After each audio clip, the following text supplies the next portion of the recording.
And some things that should not have been forgotten were lost. From the Unfinished Tales. And Alatar, who was sent by Orome. Alatar comes from Quenya as growing high, or planting high. But I want to give you another one of his names, in Morinehtar, which is far more interesting.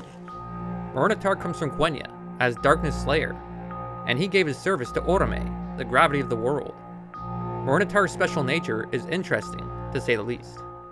In his service to Orome, he finds himself as the orbital motion of all the astronomical bodies of the world. But it's more than that.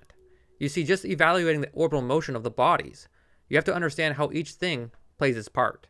And so you have his nature, the particle, which can be a small localized object, or could be large celestial bodies in motion.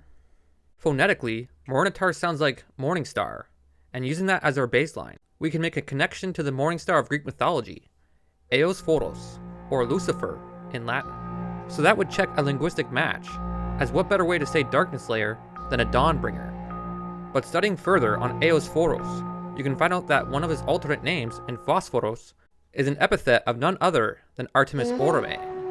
Holding on to the Phoros trope, there are epithets of Persephone in Carpophoros, Fruitbringer, and in Persephone, we find her phonetic match to Morinehtar.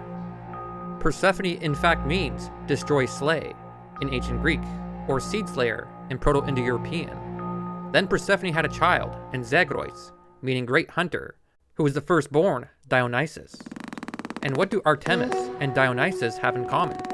They both share epithets in Eleutherios, which means grow, and people in Proto-Indo-European.